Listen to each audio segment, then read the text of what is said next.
Le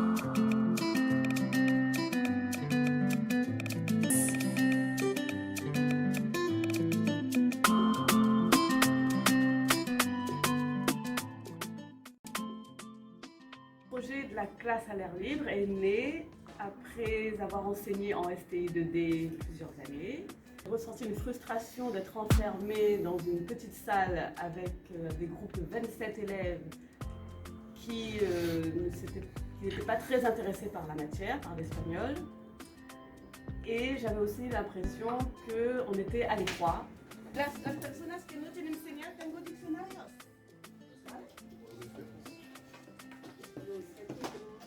Certains élèves avaient tendance à se lever pour participer. J'ai eu envie de sortir de la classe. Aussi pour m'émanciper du matériel, de la dépendance à l'ordinateur, Internet, les vidéos, tout ça. Parce que dans une classe, on ne voit que le buste des élèves. Et il me semblait que pour connaître les élèves, il faut les voir entièrement. Et c'est quand on est dehors qu'on voit l'élève dans son intégralité.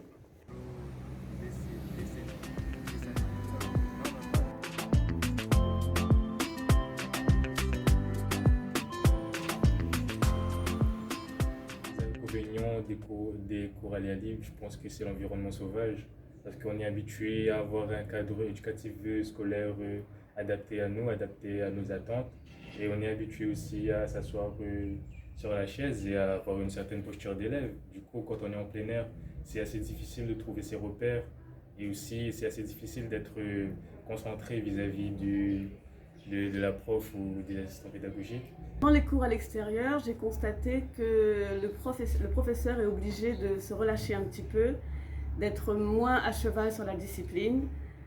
Il doit être plus flexible et laisser le temps aux élèves de se placer, de trouver l'endroit où ils seront à l'aise, l'endroit où ils seront bien à l'ombre, de choisir s'ils veulent s'allonger, s'asseoir.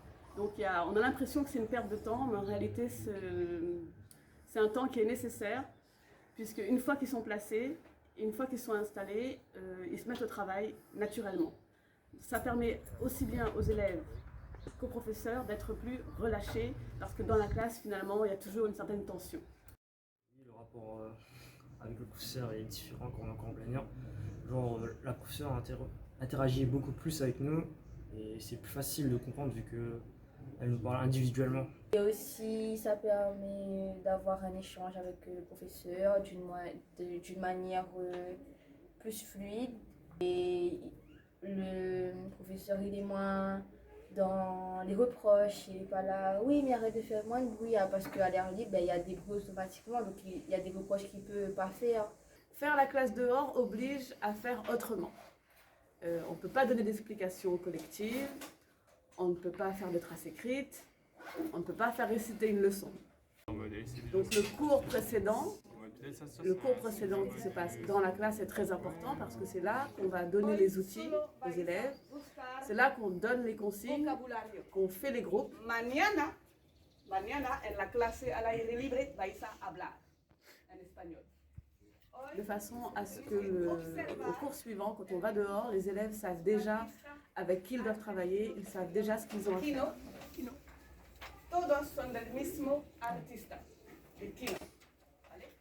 Et une fois qu'on est dehors, le rôle du professeur est de passer de groupe en groupe avec l'aide d'un assistant pédagogique ou d'un assistant de langue s'il en a un, pour aider les élèves de façon individuelle ou par petits groupes. En el primero dibujo podemos ver que un hombre con una mujer está sobre un banco.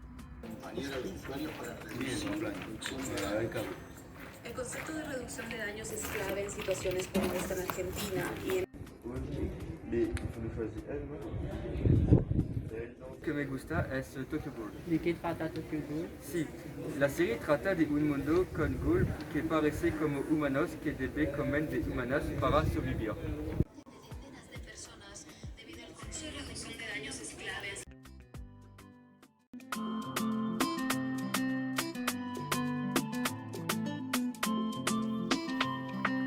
Tu as froid, Erwan?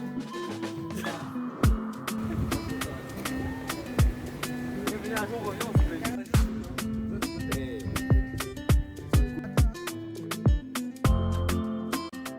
pensais que la sortie en boîte c'était très bien parce qu'en ce moment on est tout le temps en pression avec les examens et tout ça, et là ça nous a libéré de quelque chose et c'était bien.